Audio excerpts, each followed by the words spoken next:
அனைவருக்கும் வணக்கம்.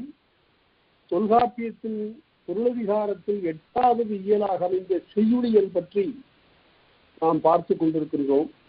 இந்த செய்யுளியல் என்ற ஓர் இயலுக்கு வருவதற்காகத்தான் தொல்காப்பியர் எழுத்தெனப்படுவன்னு தொடங்கினார். முதல்ல எழுத்ததிகாரத்துல எழுத்தென்பன யாவை, எழுதுகிற போது எவ்வளவு பாதுகாப்பா இருக்கணும் பாருங்க. எழுத்து என்பது யாவைன்னு எழுதக்கூடாது, எல்லாம் பன்மை. அதனால எழுத்து என்பன யாவை என்று எழுதணும். அதனால எழுத்தெனப்படுவ அந்த பன்மை வினைமுற்று கொடுக்கிறார் பாருங்க, அந்த வினையாளனை பேர் அது வரும். எழுத்தெனப்படுவ என்று சொல்லி அகர முதல் நகர இருவாய் முப்பகுதென்ப என்று சொல்லுகிறார். அதனால அவர் எதற்காக சொன்னார் என்றால், இந்த செய்யுளியலுக்கு வருவதற்காகத்தான். அதாவது தமிழ் செய்யுளி யாத்தல் என்பது எப்படி என்பதனையும், தமிழ் செய்யுளில் அடங்கி இருக்கக்கூடிய 2 வகையான செய்திகள், ஒன்று பாடு பொருள் கண்டென்ட், 2வது செய்யுளின் வடிவம் ஃபார்ம் யாப்பு. இந்த 2ஐயும் விளக்குவதற்காகத்தான் இந்த செய்யுளியல் என்பதனை எழுதியிருக்கிறார். இந்த செய்யுளியலுக்கு பேராசிரியருடைய உரை மிகச்சிறந்த உரை. இன்றைக்கு பேராசிரியருடைய உரை மறுபடியும் அச்சில் வரப்போகிறது, வந்தால் பெற்றுக்கொள்ளுங்கள். வராவிட்டாலும் கூட அதனை முழுமையாக படி செய்து உங்களுக்கு அனுப்ப இயலும். செய்யுளியலுக்கு பேராசிரியருடைய உரையை ஐயத்தை அறவே போக்குவது. அவர் ஒருவர் தான் எல்லாவற்றுக்கும் எடுத்துக்காட்டுகள் தந்திருக்கிறார். உரையாசிரியர்கள்ல இளம்பூர்ணர் அவ்வளவு அதற்குரிய எடுத்துக்காட்டுகள் நிறைய தர முடியவில்லை. ஆகவே அந்த வகையில் பேராசிரியருடைய உரை படிக்கத்தக்கது. ஓமையலுக்கும் மெய்ப்பாட்டியலுக்கும் அவருடைய உரை மிகச் சிறந்தது. அங்கங்க நான் காட்டியிருக்கிறேன். அதே போல இப்ப செய்யுளிகள்ல முதல்ல எடுத்த உடனே இந்த நூற்பாவை நீங்கள் அப்படியே மனப்பாடம் செய்து கொள்ளுங்கள். மாத்திரை எழுத்தியல் நான் முன்பே சொல்லி இருக்கிறேன், நான் சுருக்கமான சொல்லி சொல்லுகிறேன். 26 உள்ளுறுப்புகளை, செய்யுளுக்குரிய உறுப்புகள் எத்தனைன்னு கேட்டா 26. மாத்திரை தொடங்கி சொல்லப்படுகின்ற 26 உறுப்புகள் செய்யுள் உறுப்புகள் என்று சொல்லப்படும். அடுத்தது அதிலேயே ஒரு 8 அழகு சொல்லுகிறார். அம்மை, அழகு, தொன்மை, தோல், விருந்து, இயைவு, புலன், இடைவு என்று சொல்லக்கூடிய 8 வகையான அழகை சொல்லுகிறார். அதாவது ஒரு வடிவத்துக்கு ஒரு அழகு வேண்டும். அந்த அழகு இந்த தமிழ் செய்யுளிலே புலப்படுகின்ற வகையில வேறு எங்கும் இல்லை. அது பெருமைக்காக சொல்லவில்லை. ஒரு 3000 ஆண்டுகளுக்கு முன்பு ஒரு மனிதன் ஒரு செய்யுளை எப்படி அழகுற பொலிய சொல்லுவது என்பதனை தன் முன்னோர்கள் வழியாக, மரபு வழியாக அறிந்து அவற்றுக்கெல்லாம் ஒரு அழகிய வடிவத்தை கொடுத்து இன்னென்ன அழகு இன்னென்ன பாட்டில் புலப்படுகிறது என்று சொல்லியிருப்பதை நினைக்கின்ற போது நம்முடைய வியப்பு விண்ணை தொடுகிறது. அதனால அப்படிப்பட்ட இந்த முதல் நூற்பா மிக மிக இன்றியமையாதது. இதற்காகத்தான் அவர் தொல்காப்பியம் எழுதினார் என்று சொல்லுவதில் எந்த விதமான தடையும் இல்லை.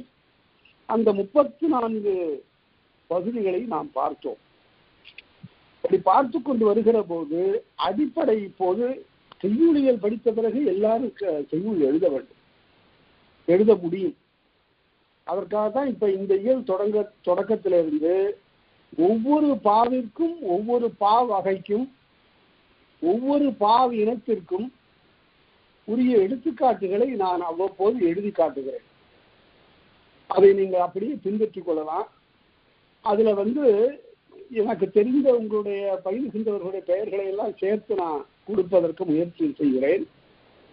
அவற்றை நீங்க பார்க்கலாம். இப்படித்தான் இதுதான் கற்பிக்க நெறி என்று நான் வகுத்து கொண்டது. நான் மாணவர்களுக்கு கற்பிக்கின்ற காலத்தில், யாப்பு கற்பிக்கின்ற காலத்தில், மாணவர்கள் எதிரே இருக்கக்கூடிய மாணவர்களுடைய பெயர்களை எல்லாம் உள்ளடக்கி ஆசிரியப்பா, வெண்பா, கலிப்பா, வஞ்சிப்பா, அதற்கு பிறகு தாழிசை, துறை, விருத்தம், அப்புறம் பாவின் வகைகள், இவற்றையெல்லாம் எழுதி காட்டுவது வழக்கம். அவர்களுக்கெல்லாம் ரொம்ப மகிழ்ச்சியாக இருக்கிறது. ஏனென்றா யாராரோ பெரிய பெரிய வள்ளல்களையும் புரவலர்களையெல்லாம் அந்த காலத்துல பாடியிருக்கிறாங்க, எங்க பேரும் இந்த மாதிரி பாட்டுல வருகிறது என்று சொல்லி மிகவும் சிலிர்த்து போவார்கள். அதனால ஒவ்வொரு பாவிற்கும், பாவகைக்கும், அதே போல பாவினத்திற்கும் அதெல்லாம் என்னங்கிறத நான் விளக்கி சொல்றேன். பா என்றால் என்ன, பா வகை என்றால் என்ன, பா இனம் என்றால் என்ன என்பதை நான் விளக்கி சொல்லுகிறேன். ஏனென்றால் இந்த இயல் கொஞ்சம் விரைவா வேகமா ஓட முடியாது. இதுல கொஞ்சம் நின்று நிதானமாகனா இது பெரிய கணக்கு இதுல அடங்கி இருக்கிறது. மேத்தமேட்டிக்கல் கால்குலேஷன்ஸ் என்று சொல்லக்கூடிய அந்த கணிப்பு அவ்வளவு ஆழமாக இந்த செய்யுளியல்ல இருக்கிறது. உலகத்திலே நான் சொல்லுகிறேன், பெருமைக்காக சொல்லிக் கொள்ளவில்லை. ஒரு கால் மாத்திரை அளவு ஒரு எழுத்து ஒலிப்பதனை பற்றி எழுத்ததிகாரத்துல பேசினான் பாருங்கள் இந்த தொல்காப்பியன். இந்த மேலோனை, இந்த அறிவு சார்ந்த பெரியோனை நாம் மதிப்பது, எந்த அளவிற்கு மதிப்பது? உனக்கு அதற்குரிய தகுதி இருக்கிறதா? கால் மாத்திரை ஒரு எழுத்து பெரும் மரும் என்று சொல்லுகின்ற சொல்லிலே அந்த மகரம் என்பது மகர குறுக்கம், அது கால் மாத்திரை அளவுக்கு அது ஒலிக்கும் என்று கணக்கிட்டு, கால் மாத்திரைன்னா என்ன, கை நொடி பொழுதுல 4 அப்படி ஒலிக்கும் என்று சொல்லியிருக்கக்கூடியதை உலகத்தினுடைய எந்த மொழி கூற்றிலும் நாம் பார்க்க முடியாது. பிஞ்சுன்னு சொல்லுகிறான், அந்த பிஞ்சில 4 ஒரு பகுதியை பற்றித்தான் அவன் பேசுகிறான். அதனால அதை படிக்கணும். அடுத்தது குறில் நெடிலெல்லாம் நமக்கு சொல்லி கொடுத்துட்டார் அங்கேயே. இப்ப அந்த குறில் நெடிலை வைத்துக்கொண்டு, இந்த செங்கற்களை வைத்துக்கொண்டு நாம செய்யும் என்ற கட்டிடத்தை நாம் எழுப்ப போகிறோம். குறில் நெடில் அத பின்னால் வந்த யாத்திரங்கலக்காரி ஆசிரியர் இந்த செய்யுளியலை சாறு பிடிந்து தருகிறார். குறிலே நெடிலே ஏனை குறில் நெடிலே நெறியே வரினும் நிறைந்து ஒற்றெடுப்பினும் நேர் நிறை என்று அறி நெய்புறையும் மென்தோழி உதாரணம் ஆழி வெள்வேள் வெறியே சுறா நிறம் விண்தோய் விழாம் என்று வேண்டுவரே என்று அவர் தொடங்குறார். எழுத்து எப்படி ஒவ்வொரு எழுத்தையும் வைத்துக் கொண்டு அசை என்ற ஒன்றை உருவாக்குவது என்ற, அதே போல இங்க தொல்காப்பியர் அதற்கு மூலம் தொல்காப்பியம் தான். தொல்காப்பியர் இங்க என்ன சொன்னார், நேரசை நிறையசை என்று 2 அசைகளை முதல்ல காட்டினார். இதுதான் செய்யுளை இயற்றுவதற்கும் செய்யுளை அறிந்து கொள்வதற்கும் திறவுகோல். நேரசை நிறையசை என்று 2 அசைகள். தொல்காப்பியர் சொன்ன ஒன்றை பின் இலக்கண நூலார்கள் பேசவில்லை. அது என்னவென்றால், தொல்காப்பியர் குற்றியல் உகரத்திற்கு மிக இன்றியமையாமை கொடுத்தார். அந்த குற்றியல் உகரம் என்பது தனக்குரிய மாத்திரையில் குறைந்து ஒலிக்கக்கூடிய உகரம் என்றாலும் அது மொழியின் பயிலுகின்ற அளவு மிக பெரிதாக இருக்கிறது. அதனால்தான் அதுக்கு குற்றியல் உகர புணரியல் என்று ஒரு தனியாக ஒரு இயல் வகுத்தார். அந்த குற்றியல் உகரம் செய்யுள்ள பெரிய பேரிடம் பெறுகிறது தொல்காப்பியருடைய தொல்காப்பியத்துல. பின்னாளில் வந்த இலக்கண ஆசிரியர்கள் அதை கருதல. என்னவென்றால், நேரசையாக வரக்கூடிய ஒன்றுக்கு பிறகு வரக்கூடிய குற்றியல் உகரம், நிறையசையாக வரக்கூடிய அசைக்கு பின்னால் வருகின்ற குற்றியல் உகரம் இரண்டையும் சேர்த்து ஒரே அசையாக்கி நேர்வு அசை நிறைவு அசை என்று சொன்னார். பின் நூல்களில் இதை காண முடியாது. நமக்கு நேரசை நிறையசை என்று போது கற்றுக்கொண்டால் போதும். நேர்வு நிறைவு என்பது உணர்ந்து கொண்டால் போதும். அது எங்க வரும் அந்த நேர்வு நிறைவு என்றால், வெண்பாவில இறுதி சீர்ல வரும். எப்படி வரும் என்றால், நடுவிலையும் வரும், ஆனா இறுதியில வருவது அடையாளம் கண்டுகொள்ளக்கூடியதாக இருக்கும். காசு பிறப்பு என்று வரும். அந்த வாய்ப்பாடுகளால வரும். காசு பிறப்பு என்று வருகிற போது காசு என்றால் நேர்வு, பிறப்பு என்றால் நிறைவு என்று வரும். அதைத்தான் அவர் சொல்லுகிறார். அதை பின் இலக்கண நூலாசிரியர்கள் பின்பற்றவில்லை. அதனால அதை பற்றி பரவாயில்ல. இப்ப அடுத்தபடியாக நாம் பார்க்க போவது இருவகை உகரமுடு 314வது நூற்பாவிலிருந்து பார்க்க போறோம். கொஞ்சம் முன்னாடி சொன்னது தான் சொல்ல போறேன். இருவகை உகரமுடு இயைந்தவை வரினர். 2 உகரம் இருக்குன்னு சொல்றாரு பாருங்க. ஒன்று முற்றியல் உகரம், இன்னொன்று குற்றியல் உகரம். நான் பாடம் சொல்லுகிற போது விளக்கமாக சொல்ல வேண்டும் என்பதற்காக சொல்லுவேன். உகரத்தை தனியாக சொல்லுகிற போது அதுக்கு பேரு தற்சுட்டு உகரம். தன்னை சுட்டு சொல்லுவது, ஒவ்வொரு எழுத்தை ஆ ஆ இ உ என்று சொல்லுகிற போது அந்த உகரம் அவ்வளவு முழுமையாக ஒலிக்கின்ற போது நீங்க அந்த இதழை பார்க்க, நம்முடைய இதழை பார்க்க வேண்டும். கண்ணாடியில இதழை பார்த்தீர்களானால் அது இதழ் குவிந்து கொள்ளும். அதைத்தான் பிறப்பியல்ல சொன்னார். ஊ ஆகிய எழுத்துக்கள்லாம் இதழ் குவிவு என்ற முயற்சியினால் தோன்றும் என்று சொன்னார். ஊ என்று சொல்லுகிற போது இதழ் நன்றாக குவிந்து கொள்ளும். ஊ என்று சொல்லுகிற போது இதழ் குவியும். ஆனால் முற்றியல் உகரமாக அந்த உகரம் சொல்லிலே வருகிற போது ரெண்டு வகையாக வரும். ஒன்று முற்றியல் உகரமாக வரும், இன்னொன்று குற்றியல் உகரமாக வரும். கதவு என்று சொல்லுகிற போது முற்றியல் உகரம். ஏன் அது முற்றியல் உகரம் என்றால், குற்றியல் உகரம் என்பது கடைசியில வல்லெழுத்துக்களின் மீது ஏறி வருகிற உகரம் தான் குற்றியல் உகரம். நாடு, காசு, காது, காபு, காரு, சிறப்பு, பின்னாக்கு, 9 இவையெல்லாம் குற்றியல் உகரம். கடைசியில கு, சு, டு, து, பு, ரு அப்படின்னு வருவதெல்லாம் குற்றியல் உகரம். அதாவது வல்லெழுத்துக்களின் மீது ஏறி நிற்கிற உகரம். இன்னும் தெளிவாக சொல்ல வேண்டும் என்றால் பாக், டாக் அப்படிலாம் ஆங்கிலத்தில் தான் வரும். TALK talk. நம்ம தமிழ்ல அப்படி ஒரு சொல் வராது. என்ன, ஒரு வல்லோசையோட மறுபடியும் முடியாது. அந்த இடத்துல போய் ஒரு உகரம் ஒட்டும். என்ன ஆயிடும் அப்படின்னா பாக்கு, டாக்கு, 9 என்று அந்த உகரத்தோடு முடிகிற போது ஒரு எளிமை, ஒரு இனிமை வரும். அதுதான் குற்றியல் உகரம். முற்றியல் உகரம் என்பது இந்த வல்லெழுத்துக்களின் மீது ஏறி வராமல் இடையெழுத்துக்களின் மீதோ அல்லது மெல்லெழுத்துக்களின் மீதோ ஏறி வருமானால் அவையெல்லாம் முற்றியல் உகரம் என்று தெரிந்து கொள்ளுங்கள். தீர்வுன்னு சொல்றோம், அது முற்றியல் உகரம். அதனால இவ்வாறு இப்ப குற்றியல் உகரத்திற்கு வரகு, குரங்கு, அடாது என்று வருவதையெல்லாம் குற்றியல் உகரம். அருளு என்று வருகிற போது, அருளு அப்படின்னு வருகிற போது அது முற்றியல் உகரம். இந்த வேறுபாட்டை தெளிவாக நீங்கள் யாப்பு என்பதனால தெரிந்து கொள்ள வேண்டும். முன்னாடியே இதை பற்றியெல்லாம் நாம பேசி இருக்கிறோம். இருந்தாலும் இங்கு செய்யுள் இயற்றப் போகிறோம். கல்வி கற்கக்கூடிய அனைவரும் செய்யுள் இயற்றப் போகிறீர்கள் என்பதற்காக இதனை நான் வற்புறுத்தி சொன்னேன். ஏனென்றால் வெண்பா எழுதுகிற போது இறுதியில ஒரு ஈற்றடி வருகிற போது ஈற்றுச்சீர் இப்படி முடியக்கூடும். அந்த காலத்துல தென்றல் என்று ஒரு பத்திரிகை, ஒரு இதழை கண்ணதாசன் நடத்தினார். அது பெரும்பாலும் இலக்கிய இதழாகவே அவர் நடத்தினார்.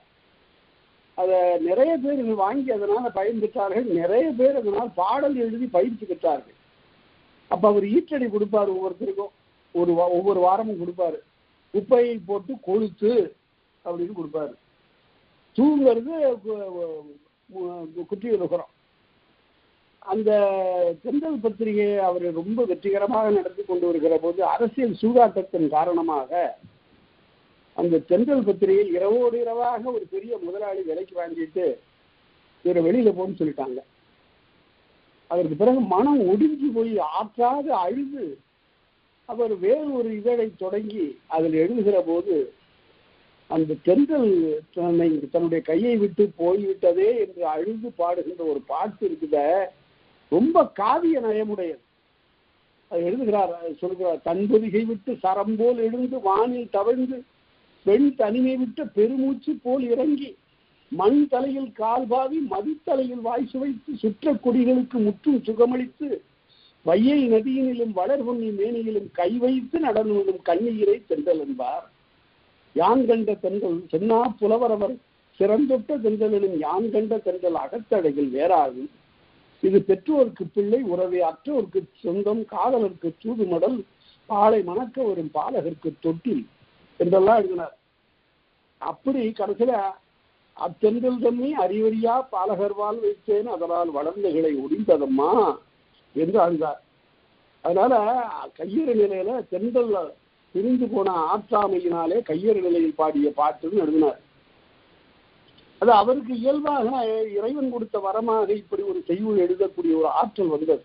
என்ன, 8வது கூட அவர் ஒழுங்கா படிக்கல, இருந்தாலும் தானாக படித்து எல்லாவற்றையும் சேர்ந்து மிகச்சிறந்த ஒரு பாவலனாக அவர் உருக்கொண்டார். பாவேந்தரே அவரை ரொம்ப பாராட்டுவார். அவன் தான் மடார்னு எழுதுவான் அப்படின்பாரு. உடனே எழுதுவான் ஐயா, சொன்ன பொருளுக்கு உடனே எழுதுவான் ஐயா அப்படின்பாரு.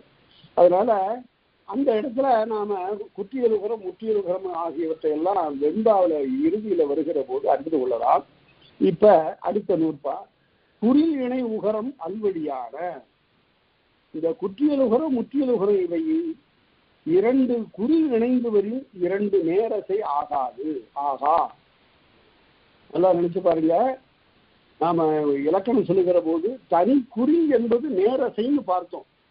ஆ என்பது ஒரு நேரசை, அது நெடில். அதே போல குறில சொன்னா அ, உயிர்குறில் அ, இ, உ, ஏ, ஓ, ஒவ்வொன்றும் தனியாக வந்தால் நேரசை. அதுவே 2 குறில் சேர்ந்து வந்தா இக அப்படின்னு இருக்குன்னு வச்சுங்க, உடனே 2 நேரசையா பிரிக்க கூடாது. அது 2 குறில் இணைந்து வந்தால் அது நிறையசை எனப்படும். அதைத்தான் இலக்கணம் சொல்றாரு. உடனே ஓஹோ, ஒரு குறில் நேரசைன்னு சொல்லியிருக்காரா, அகர முதலங்கிறதுல ஆ ஒரு அசை, கா ஒரு அசை, ரா ஒரு அசைன்னு பிரிக்க கூடாது. அக என்பதை பிரிக்க வேண்டும். அக என்பது நிறையசை. பிறகு தனித்து இருக்கக்கூடிய ரா என்பது நேரசை. அப்படி பிரிக்கணும். அகர முதல இப்படி ஒரு 4 குறளை தனியா இருக்கும்போது எழுதி நீங்க அலகிட்டு பாருங்க. அப்படி அலகிடும் போது என்ன தெரியும் என்று கேட்டால், அகர முதல எழுத்து எல்லாம், எழுத்தெல்லாம் சேர்த்திருக்கணும். எழுத்தெல்லாம் ஆதி பகவன் முதற்றே உலகு, உலகுன்னு முடியுது பாருங்க. அந்த உலகுங்கிறதுக்கு என்ன வாய்பாடு? பிறப்பு. அல்லது தொல்காப்பியருடைய முடியல சொன்னா நிறைவு, நிறைவு என்று முடிகிறது.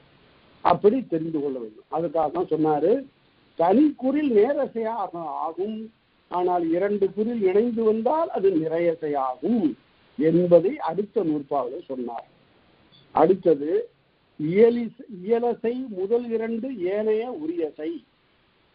இந்த நேரசை நிறையசை இரண்டும் வருவதற்கு ஒரு பேர் சொல்றார். அவை இயலசை. இந்த இயலசையாக வரும். இந்த இதை நினைவில் வைத்துக் கொள்ள வேண்டும். செய்யுள் எழுத வேண்டும் என்றால் கண்டிப்பாக உறுதியாக இந்த இயலசை என்ற பெயர். இயலசைன்னா என்ன?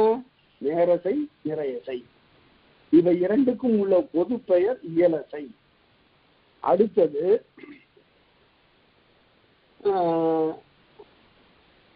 இயலசை முதல் 2 நேரசை நிறையசை. ஏனைய உரியசை. அது என்ன ஏனைய உரியசை? இந்த நேரசைக்கும் நிறையசைக்கும் பின்னால உகரம் வந்தால், அதுவும் குற்றியல் உகரம் வந்தால், அடிக்கோடு போட்டுங்க, குற்றியல் உகரம் வந்தால் என்ன ஆகும்? நேர்வு நிறைவு என்று ஆகும். அந்த 2 அசைக்கும் பேரு உரியசை. எடுத்துக்காட்டு சொல்ற, அன்பு அப்படின்னு வந்தா நேர்வசை. பிற்காலத்துல என்ன ஆச்சு? யாப்பருங்கலக்காரி ஆசிரியர், யாப்பருங்கல் ஆசிரியர், பின்னால வந்த யாப்பு நூல்கள் ஆசிரியர்கள் எல்லாம் அன்புங்கிறத 2ஆ பிரிச்சுட்டாங்க. அன் என்பது ஒரு நேரசை, பூ என்பது ஒரு நேரசை பிரித்தாங்க. அது 2 அசை அவங்களுக்கு. அதையும் அவர்கள் இயலசைன்னு சொல்லிட்டாங்க. ஆனால் தொல்காப்பியர் இப்படி சொல்லலை. அதே போல பிறப்பு நிறைவு என்று வந்தால் பிறப்பு என்று ஆகும். அதனால அன்பு பிறப்பு என்பது எடுத்துக்காட்டு. இப்ப நன்றாக நினைவில் வைத்துக் கொள்ளுங்கள். நேரசை நிறையசை என்று வருவன இயலசை எனப்படும். நேர்வசை நிறைவசை என்று வருவன உரியசை எனப்படும். இப்ப பார்த்து எழுதுகிறவர்களுக்கு இந்த நிறைவு நேர்வு அசை வேண்டியதில்லை. ஏன்னா இன்றைய மொழியில அவற்றை 2 அசையாகத்தான் கருதக்கூடிய இலக்கணம் ஆட்சி பெற்று விட்டது.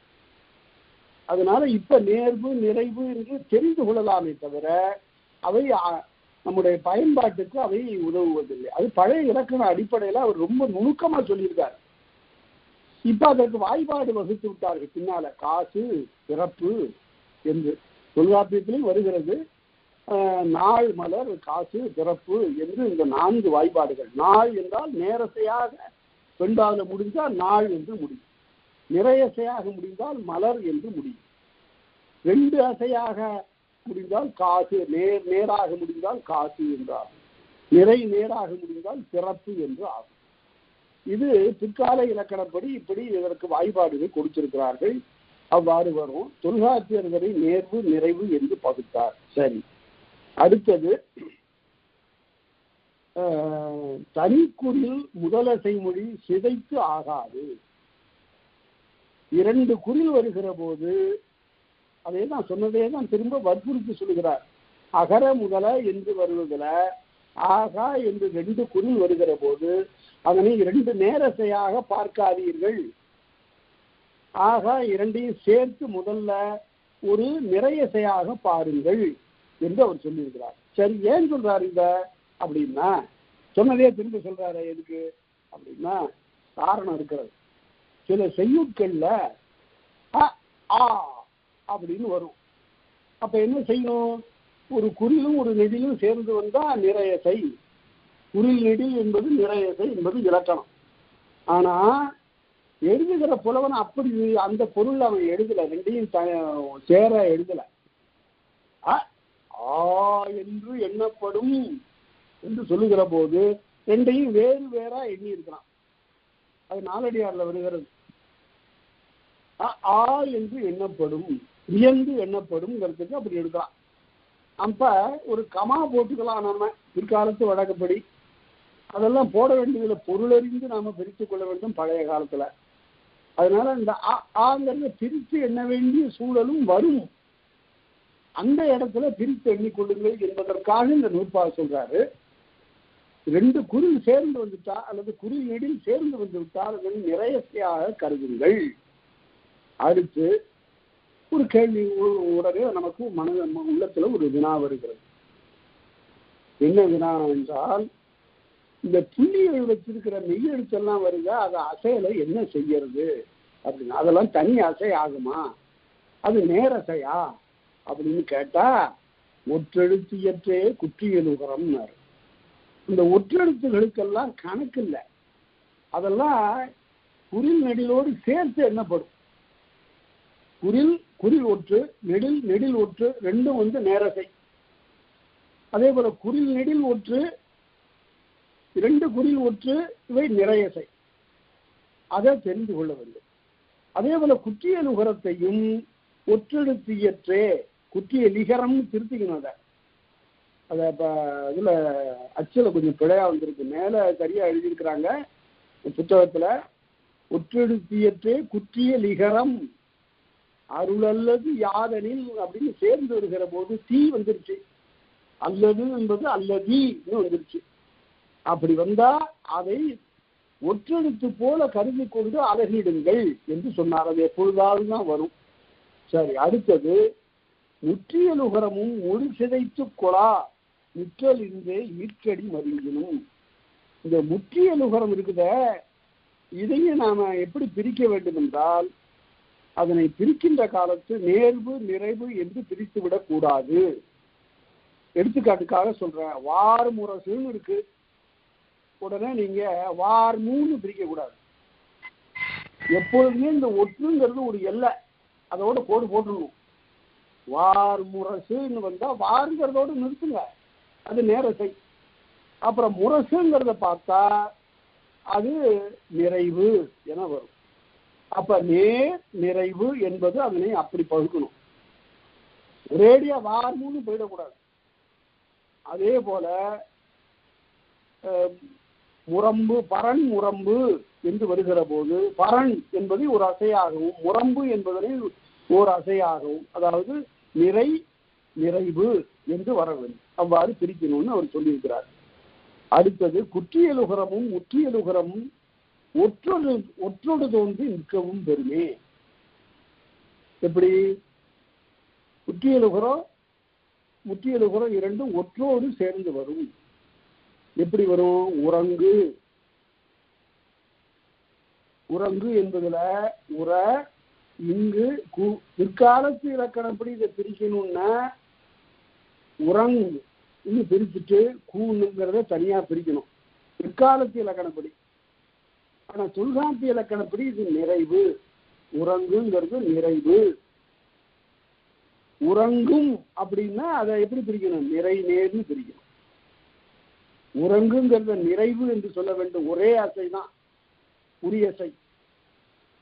உறங்குங்கிறது அப்படி இல்லை, அது ஒற்று வந்துட்டா இரண்டு அசை எங்க உறங்கு என்பது வரல நிறையசை, கும் என்பது நேரசை, அவ்வாறு வரும். அடுத்தது அசையும் சீரும் இசையோடு சேர்த்தி வகுத்தனர் உணர்த்தலும் வல்லோராரே. சரி, நீடு வாழ்வார்னு இருக்கு. இந்த வாழ்வார் நீடு வாழ்வார்ங்கிறத இயல்பா எப்படி பிரிச்சிருவாங்கன்னா, நீ என்பது நேரசை, டூ நீடுங்கிறது தனியா இருந்தா டூங்கிறது அது ஒரு நேரசை. வாழ்வார்ங்கிறதுல வாழ் என்பது நேரசை, வார் என்பது நேரசைன்னு பிரிப்பாங்க. அப்படி பிரிக்க கூடாது. வெண்பாவில் நீடு வாழ் ஒரு அடுத்தது வார்னு முடியும். அப்படி பிரிக்கலாமான்னா அவ்வாறெல்லாம் சிதைத்து பிரித்து கொள்ளுதல் ஓசைக்காக அதை தனியாகத்தான் நாம் அளவிட வேண்டும். நிலமிசை நீடு வாழ்வார் அப்படின்னு பிரிக்கும்போது உறங்குவது போலும் சாக்காடு, உறங்கி விழிப்பது போலும் பிறப்பு அப்படின்னு வருதுன்னு வச்சுங்க. எப்படி பிரிக்கிறாங்க? உறங்கு, அதை எப்படி உறங்குவது போலும்னு நாம பேசுவது போல சொல்லுவது போலவே எழுதிவிடக்கூடாது திருக்குறளை. அப்படி எழுதுனா அசை சீர் சரியா வராது. எப்படி பிரிக்கணும்? எழுதி வச்சுங்க நல்லா. உறங்கு ஒரு சீர், வது போலும் ஒரு சீர், காக்கா ஒரு சீர், துரங்கி என்பது ஒரு சீர். உறங்கு, வது போலும், சாக்கா, துரங்கி, விழிப்பது போலும் பிறப்பு. அப்படி வந்தாதான் 7 சீர் வரும்.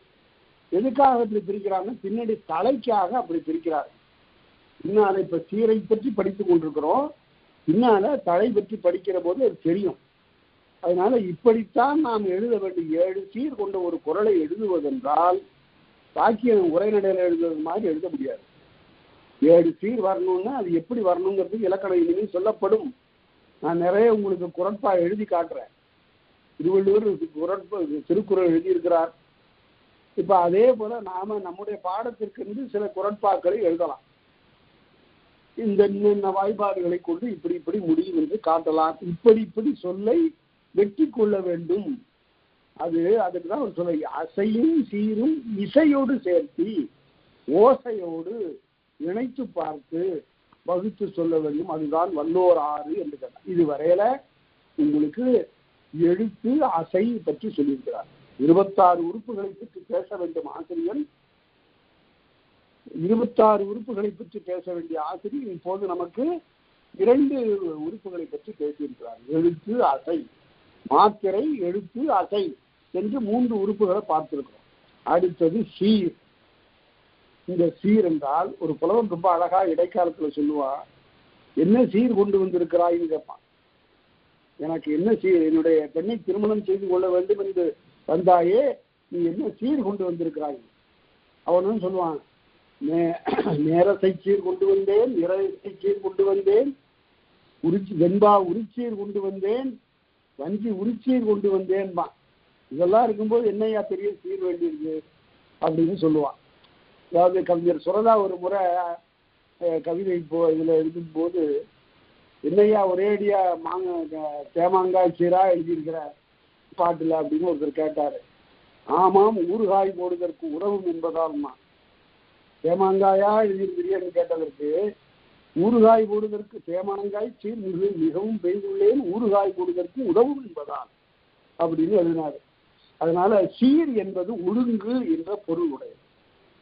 எழுத்தை கொண்டு ஒரு ஒழுங்கு செய்து கொள்வதுதான் சீர். ஈரசை கொண்டும் மூவசை புணர்ந்தும்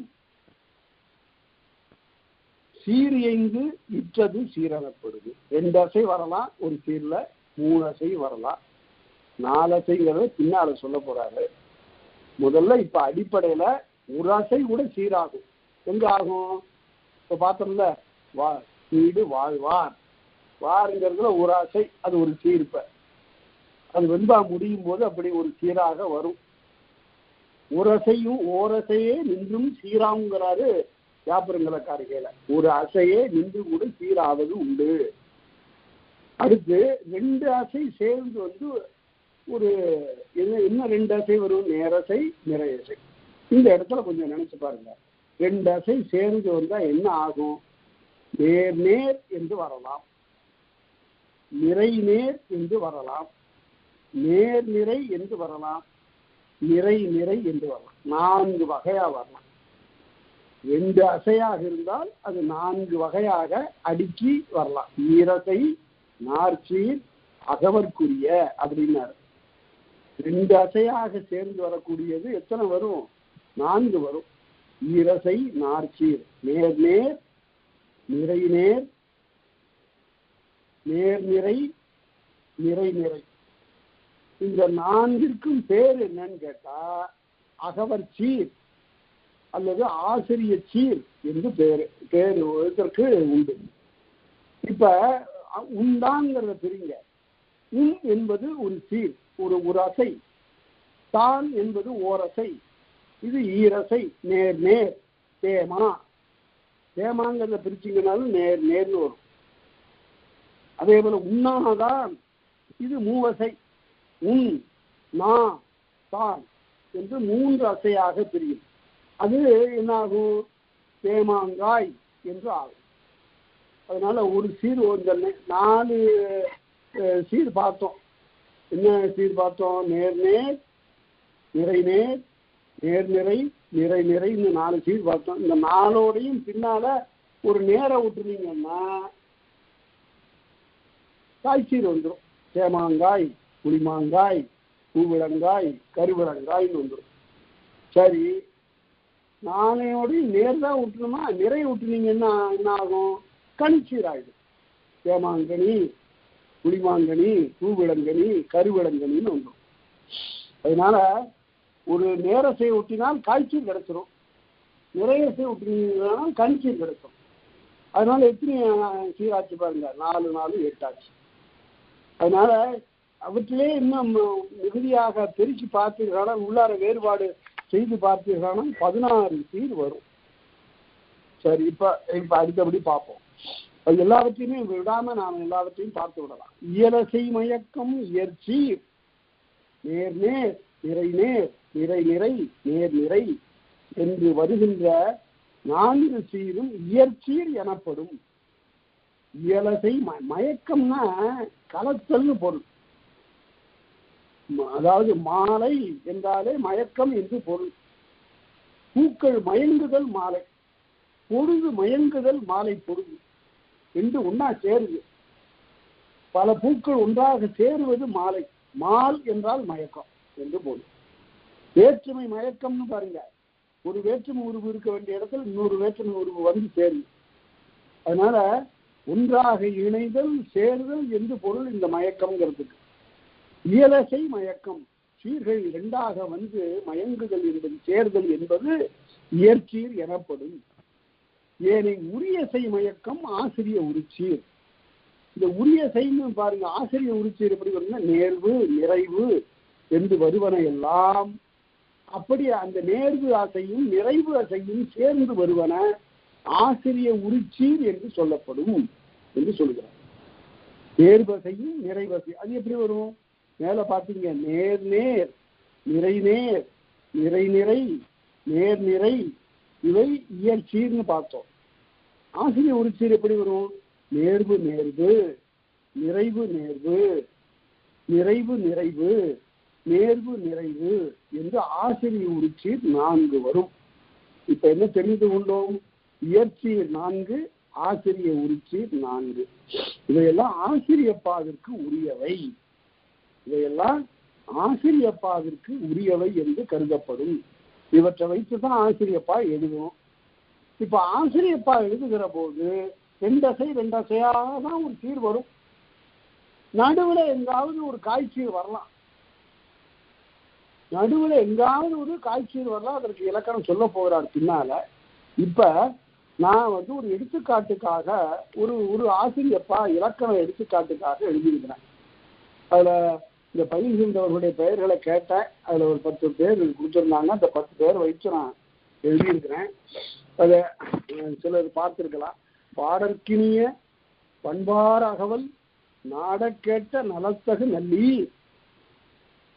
இப்படி எப்படி எழுத வந்ததுன்னு கேட்டா, சிலப்பதிகாரத்தை எழுதி முடித்த இளங்கோவடிகள் கடைசியில வரந்தொருகாதை முடிக்கும் போது, காப்பியத்தை முடிக்கும் போது, தெரிவுற கேட்ட திருத்தகு நல்லீர் அப்படிங்கிறாரு.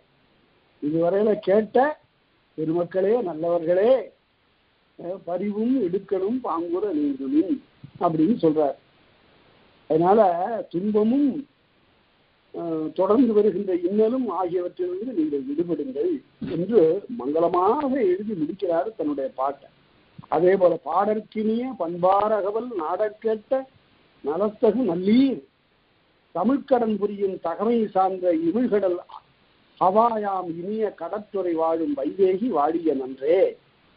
ஆழ்ந்த தமிழுடம் அலர்மேல் மங்கை மாத்தமிழ்ச்சேரி மணிகண்டனாரும் ஏத்து மூத்தமிழ் இடையராது அவாவும் அரவிந்த அன்பரும் அருமை மருத்துவர் சரந்தொடுவில்லால் தகவிலான் என்ற ரகுராமப்பேர் இனிய நண்பரும் சீர்சால் பண்பினர் செந்தில்நாதரும் தனித்தமிழ் துந்தி கார்த்திகை பெயரரும் இனிய பண்பினார் மணிமேகலையும் பரசுராமனின் பண்பார் அன்னை ரேணுகை பெயரின் இனிய உலத்தரும் மதுரை மீட்ட மாற வேந்தனார் புதுமை தமிழை பொன்னென போற்றும் சுந்தரபாண்டிய சொல்வல அன்பரும் தனமாரி முத்தனும் தகைசால் அம்மையும் மனமெலாம் தமிழே மணக்கற் கற்கும் சம்முரவியாம் சால்புடை அம்மையும் இன்னும் பற்பலர் இருங்கடல் சூழ மன்னிய வைய மிசையிருந்து அருந்தமிழ் தொல்காப்பியத்தை செவியால் நுகர்ந்தீர் என்றமிழ் இனிமேல் வையம் எங்கனும் பரவிட இறைவ அருளின்.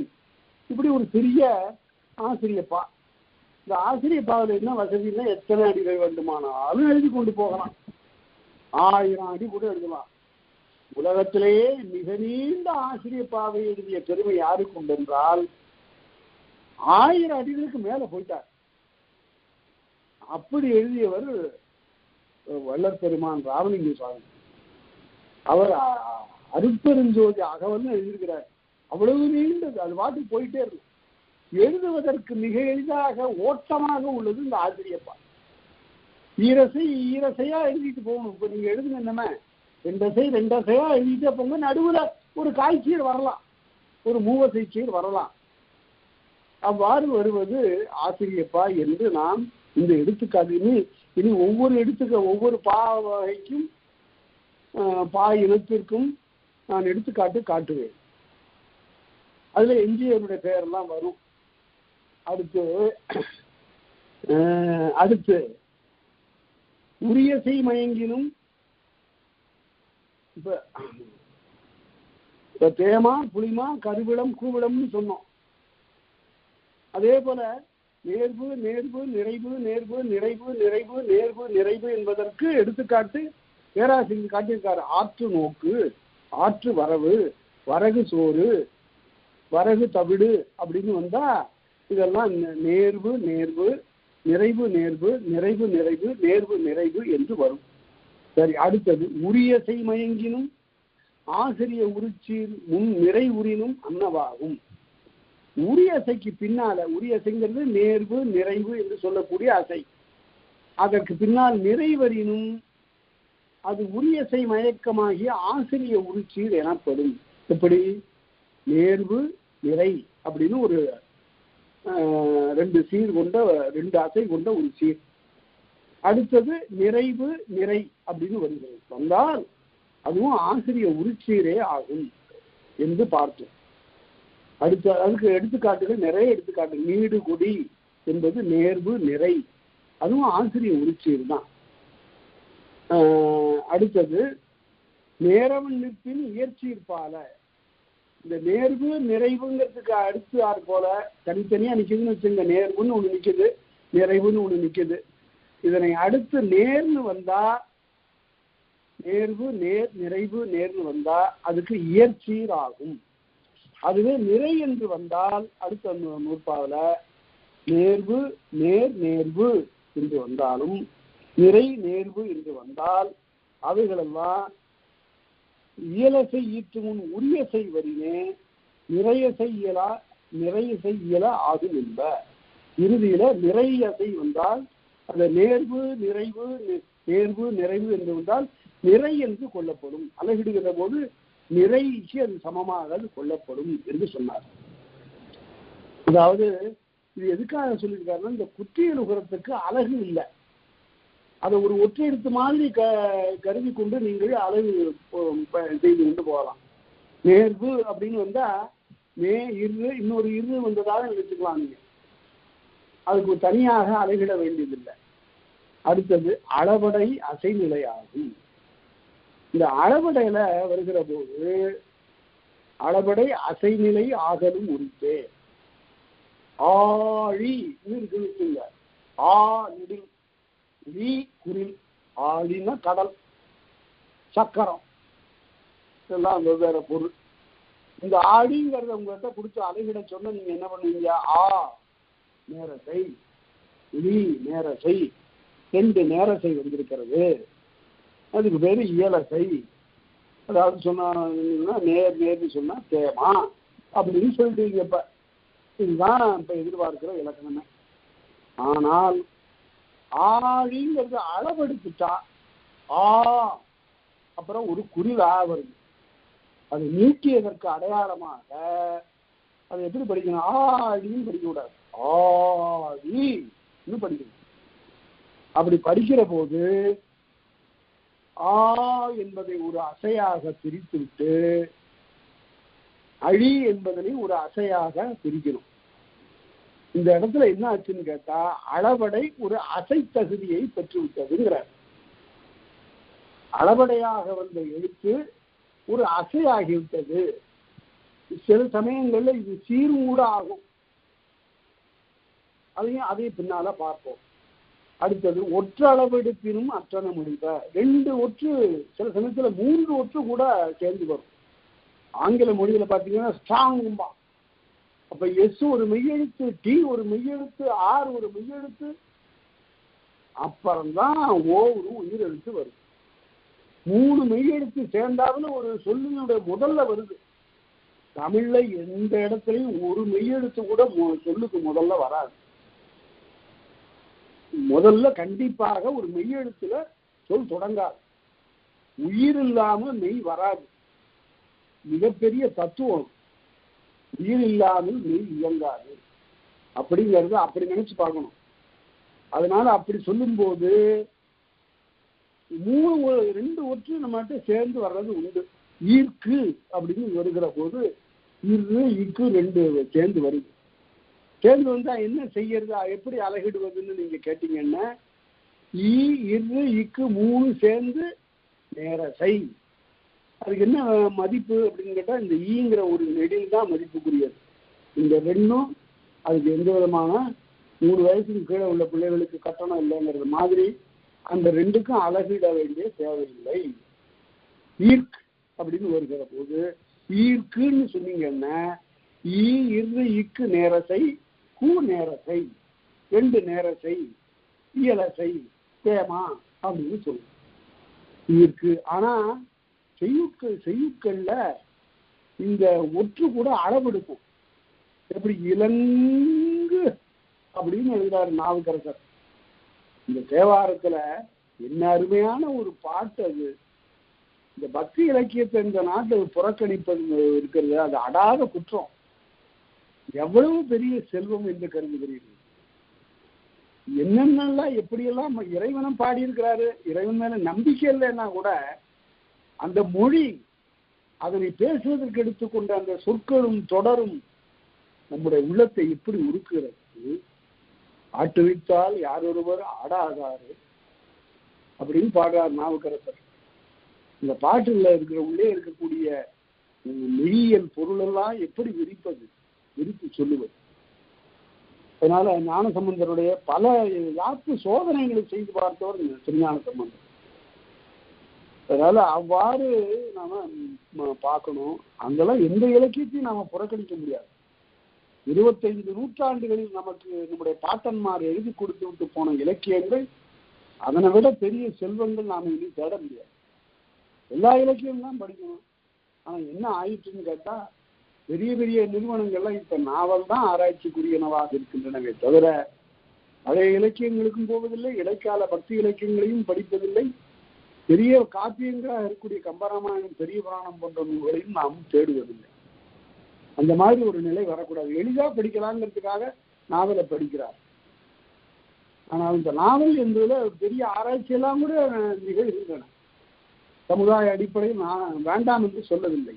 ஆனால் பழந்தமிழ் புலமை இல்லாவிட்டால், தொல்காப்பிய அறிவு இல்லாவிட்டால், சங்க இலக்கிய அறிவு நமக்கு கிடைக்காவிட்டால் நாம் தமிழ் படித்தவர்களாக ஆக மாட்டோம். நாவல் வரையில படிக்கலாம், சிறுகதை வரையில படிக்கலாம், எழுதலாம், எல்லாம் செய்யலாம். அனைத்து துறைகளையும் நாம் தமிழ் கற்றவர்களாக இருக்க வேண்டும். அதனால அவ்வாறு நாம படிக்கணும். இப்ப பாருங்க, ஒற்றளவு எடுத்து இலங்கு இங்கு இங்கு இங்குன்னு 3 போட்டாரு. அப்படி போட்டாலும் அவைக்கிறதுக்கெல்லாம் மதிப்பில்லை, அழகுல மதிப்பில்லை. கண்டன் அப்படிங்கிற அப்படின்னா கா இன் இன் அப்படின்னு போட்டீங்கன்னா அது நேரசை. அப்புறம் டன் அதுவும் நேரசை அப்படின்னு நாம பார்க்கணும். எத்தனை ஒற்று வந்தாலும் அதுக்கெல்லாம் மதிப்பு கிடையாது. அதனால ஒற்றளபடை அப்படி கொள்ளப்படும் என்று சொன்னார். உயர்ச்சீர் இறுதி முன் நேரவன் நிற்பின் உருச்சீர் வெண்பா ஆகும் என்ப. இப்ப நேர்னு சொல்லியாச்சு. எது இயற்சீர்? நேர் இயற்சீர், நிறை நேர் இயற்சீர், நேர் நிறை இயற்சீர், நிறை இயற்சீர். 4 இயற்சீர் பார்த்தோம் இல்லையா? அந்த 4க்கும் இறுதியில ஒரு நேர் ஒட்டினால், நேரசையை ஒட்டினால் என்ன ஆகும்? 2 அசைங்கிறது 3 அசை ஆகிடும். 3 அசை ஆனா என்ன ஆகும்? கடைசியில் நேர் வந்திருக்கிறதுனால காய்ச்சீர் ஆகும். அதனால என்ன காய்ச்சீர் ஆகும்? 4 அசைக்கும் வாய்ப்பாடு சொன்னீங்கன்னா தேமாங்காய், புளிமாங்காய், பூவிளங்காய், கருவிளங்காய் என்று வரும். எப்படி வாய்ப்பாடு வரும்? நிறை நேர் நேர் அப்படின்னு வந்தா அது புளிமாங்காய், நேர் நேர் நேர்னு வந்தா தேமாங்காய். அதே போல நேர் நிறை நேர் என்று வந்தால் கூவிளங்காய், நிறை நேர் என்று வந்தால் கருவிளங்காய். இவை 4ம் காய்ச்சீர். இந்த 4 காய்ச்சீரும் வெண்பா உரிச்சீர் என்று சொல்லப்படும். முதல்ல நான் சொன்னேன், ஈரசை நாற்சீர் என்று வரக்கூடிய இயலசை சீர்கள் 4ம் ஆசிரியப்பாவிற்கு உரியன. அதனால்தான் முதல்ல இப்ப ஆசிரியப்பா எழுதி காட்டினேன். நேர் நேர் நிறை நேர், நேர் நிறை என்ற 4ம் ஆசிரியப்பாவிற்கு உரியன. ஏமா புளிமா கருவிடம் கூவிடம் இந்த 4ம் ஆசிரியப்பாவிற்கு உரியன. சரி, ஒரு நேர ஒவ்வொன்றுக்கும் சேர்த்து 3 வசையை ஆக்கிட்டா ஏமாங்காய், புளிமாங்காய், கூவிளங்காய், கருவிளங்காய் இந்த 4ம் வெண்பாவிற்கு உரியன, வெண்பா உரிச்சீர் என்று சொல்லப்படும் என்று. இப்ப ஈரசைச்சீர் மொத்தம் எத்தனை வரும்? முதல்ல சொன்னேன். முதல்ல தொல்காப்பிய இலக்கணப்படி ஈரசைச்சீர் 16 வரும். அது எழுதி பார்த்துங்க நீங்க. அது எப்படி வரும்னா நேர் நேர் நிறை நேர், நேர் நிறை என்று வருவன நேரசை, ஈரசை நாற்சீர், அது இயற்சீர் எனப்படும். அப்புறம் நேர்வு நிறைவு, நேர்வு என்று வந்தால் ஆசிரிய உரிச்சீர் என்று சொல்லப்படும். அப்புறம் நேர்வு நிறைவு என்று வந்தாலும் ஆசிரிய உரைச்சீர் என்று சொல்லப்படும். அப்புறம் நேர்வு நிறைவு என்று வந்தால் இயற்சீர் என்று சொல்லப்படும்.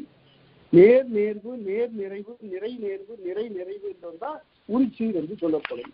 இவ்வாறு வரக்கூடிய ஈரசைச்சீர் மொத்தம் 16 என்பதை நினைவில் வைத்துக் கொண்டா இங்கே போதும். அப்புறம் 4 அசையோடும் கூட்டி வந்தா, 4வது அசையும் கூட்டி வந்தீங்கன்னா 64 ஆயிடும். அது நமக்கு இப்ப தேவையில்லை, அதை பின்னால பார்ப்போம்.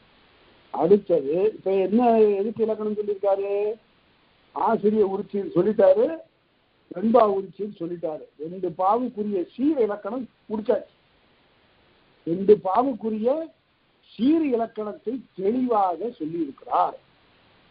2 பாவுக்குரிய இயலசை சீரங்க, ஏமா புளிமா கருவிடம் கூவிடம், அது ஆசிரியப்பா, அதை போடுங்க. அடுத்தபடி வெண்பாவுக்கு வாங்க, தேமாங்காய், புளிமாங்காய், கருவிளங்காய், கூவிளங்காய். இந்த 4ம் வெண்பாவுக்கு வெண்பா உரிச்சு. இதை தெரிந்து கொண்டிருந்தால் இந்த அடிப்படையில இப்ப நம்ம எழுதின ஆசிரியப்பா எழுதிட்டோம். இந்த ஆசிரியப்பா நான் கொடுத்திருக்கிற ஆசிரியப்பாவை நான் இதுல சில வேலை செய்திருக்கிறேன். நீங்க அதை அழகிட்டு பார்க்கும்போது தான் தெரியும். என்ன இது இவர் இப்படி சொன்னாரு, பாடம் சொல்லும்போது ஈரசை நாற்சீர் அகவருக்குரியன்னு சொன்னாரு. 2 அசையா வருது, நடுவில் ஒரு 3 அசை வருது என்னன்னு பார்ப்பீங்க. அந்த 3 அசையாக வருவது காய்ச்சீரா இருக்கும். 2 அசையா வருவதுதான் ஆசிரியப்பாவிற்கு உரியது. நடுவில் ஒரு காய்ச்சீர் வரலாம், அங்கங்கு ஒரு காய்ச்சீர் வரலாம் என்று இலக்கணம் நீங்க சொல்லியிருக்கிற பாட்டுல அப்படி எங்கெங்க வருகிறதுன்னு பாருங்க. அது தவிர்க்க முடியாதுதான், அப்படிதான் வரும். சுத்தமா 2 அசையிலேயே எழுதக்கூடிய 2 அசையிலேயே வரக்கூடிய பாடல்கள் நிறைய இருக்குங்க. எடுத்துக்காட்டுகள் நிறைய நமக்கு கொடுக்கிறார்கள். இப்ப திருமுருகாற்று படம் எடுத்துங்க.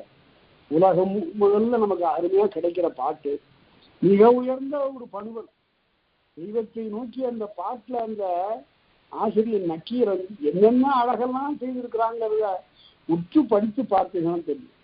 ஒரு பெண்ணினுடைய முகம் நிலவு போல இருக்கிறதுன்னு தானே எல்லாரும் பாருனா. 25 நூற்றாண்டுகளா அப்படித்தானே எல்லாரும் பாடினா, பெண்ணின் முகம் நிலவு போல இருக்கிறதுன்னு பாடணும். ஆனா நக்கீரன் அப்படி பாடலை. அவன் எப்பேற்பட்ட பெரும்புலவன் அவன். அதனால திலகம் தைய தேங்கமிழ் நறுமுதல் அப்படின்னா, இந்த நெற்றியில அவளுடைய நெற்றியிலிருந்து ஒரு மனம் வருகிறது. அந்த மனம் எங்கிருந்து வருகிறது அப்படின்னு பார்த்தா, அந்த நெற்றியில அவள் ஒரு திலகம் வைத்திருக்கிறார்.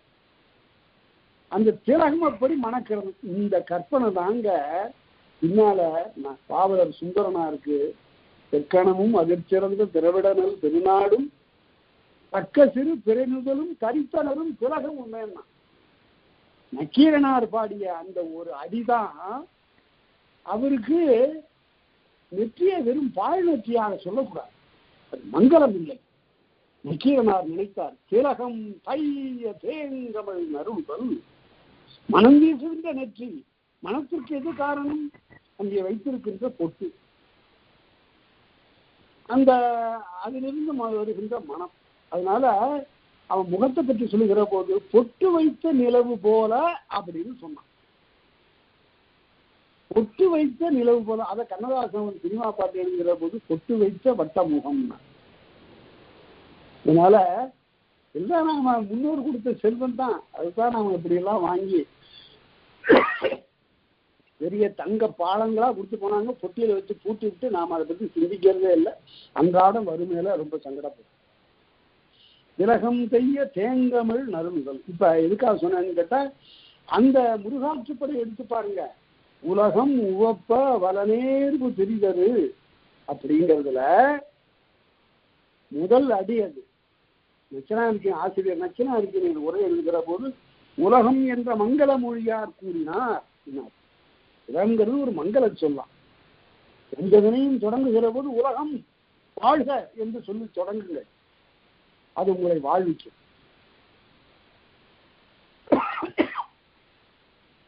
அது என்ன உலகம்? இந்த இடத்துல நான் சொல்வதற்காக நீங்க கொஞ்சம் எண்ணி பார்க்கணும்.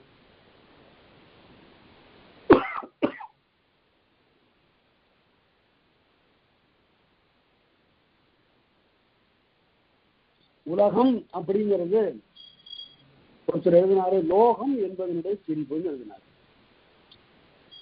லோங்கிறது தமிழ்ல முதல் எழுத்தா வராது. அதனால அவருக்கு தெரியும். ஐயாதிரி பிள்ளை போன்றவர்கள்லாம் உலகம்ங்கிறத தமிழ் சொல்லா கருதல. அது லோகம், லோகம்ங்கிறதனுடைய பிரிவு.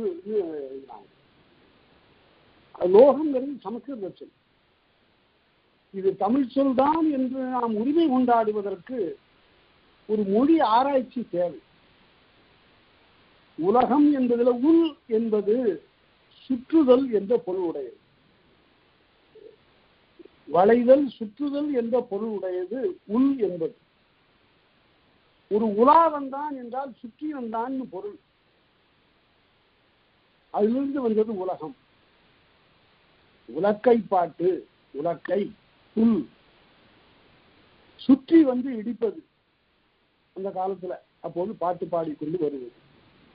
உள் உலா, அதிலிருந்து வந்தது உலகம். அம் என்பது பெருமை குறித்ததோர் இறுதி அடை, சொல்லடை. அதனால உலகம்ங்கிறத அப்படி பார்க்கணும். அது அருமையான தமிழ் சொல். அதனால்தான் அவர் மங்கள சொல்லு நக்கீரர் கையாண்டிருக்காரு. அதை போய் வட சொல்லி சொன்னாங்க. உலகம் உவப்ப. இப்ப உலகம்ங்கிற அழகு போடுங்க. உலகம் அப்படின்னா நிறை நேர், உவப்ப நிறை நேர், வலநேர்வுங்கிற இடத்துல இடிக்குது. உலகம் உவப்ப வலநேர்வு திரிதரு வல நே பூ அப்படின்னு வந்தா, வல நிறை நேர், நேர் நேரசை, பூ ஒரு நேரசை. அல்லது சொல்லுங்க இப்படி பார்த்தா நேர்வு, நேர் நேர்வு, நிறை நேர்வு என்று வரும். நாம தொல்காப்பியத்தின் அடிப்படையில் இல்லாமல் பிற்காலத்து அடிப்படையில் அலகிட்டுக் கொள்ளலாம். பல நேர்வுங்கிறத ஒரு காய்ச்சீராக நாம் கருத வேண்டும். என்ன காய்ச்சீரது? வல நிறை நேர் நேர் அப்படின்னு வந்தா கரு புளி மாங்காய் அப்படின்னு வரும். புளி மாங்காய் என வரும். அதனால இப்படி எந்த ஆசிரியப்பாவும் உலகம் உவப்ப வரநேர்வு தெரிகிற பலர் ஒழிஞாயிர கடற்கண்டான் ஓ வரை வைக்கும் தேன்மிழங்கவருளி உருணர் தாங்கிய மதனுடைய ஒன்றால் செருணர் தேய்த்த செல்லுரல் தடக்கை சார்கோள் வந்த கமஞ்சூன் மாமலை இந்த அடிகளை அப்படியே நீங்க அழைத்து கொண்டே போனீர்களானால் இதுதான் ஆசிரியப்பா எழுதுவதற்குரிய இலக்கணம். ஈரசை ஈரசை வரும், நடுவுல ஒரு மூவசை வரும், அது காட்சியராது, கணிச்சீர் வராது. இதுதான் ஆசிரியப்பாவுக்குள்ள இலக்கணம். அதை தெரிந்து கொண்டு நிறைய எழுதலாம். அடுத்தது இதுவரை என்ன பார்த்தோம்னு கேட்டா, ஆசிரியப்பாவை முதல்ல சொன்னாரு, அப்புறம் வெண்பாவை பத்தி சொன்னார், வெண்பாவை முடிச்சது. அதுக்கு அடுத்தபடி என்ன பண்றாருன்னு கேட்டா, வஞ்சிப்பாவுக்கு வந்துட்டார். வஞ்சி சீரனவே, சீர் தான் சொல்லிட்டு இருக்கிறாரு. அதனால ஆசிரியர் உரிச்சீர் சொன்னார், வெண்பா உரிச்சீர் சொன்னார், இப்ப வஞ்சி சீர் சொல்லுகிறார், வஞ்சி உரிச்சீர் சொல்லுகிறார். வஞ்சி சீரனவே வகை பெற்றனவே வெண்சீரல்லா மூவசை என்ப.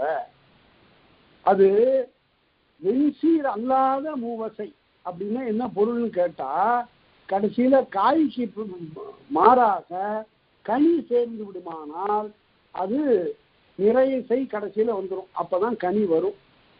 நேர் நேர் நிறை அப்படின்னு வந்தா தேமாங்கனி, நிறை நேர் நேர் என்று வந்தால் புளிமாங்கனி,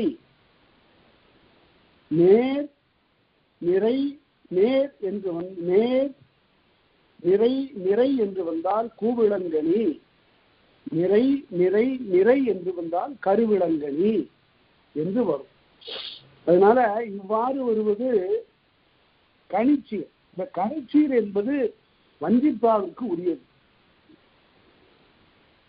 கணிச்சீர் என்பது வஞ்சிப்பாவுக்கு உரியது. அதை இந்த நூற்பால சொல்லியிருக்கார். இது உரை வழியாகவோ அல்லது நூற்பா வழியாகவோ இவற்றையெல்லாம் நாம் அறிந்து கொள்வதை விட இப்படி பாடம் கேட்டு தெரிந்து கொள்வதன் வாயிலாகத்தான் இந்த யாப்பிலக்கணத்தை தெரிந்து கொள்ள முடியும். என்ன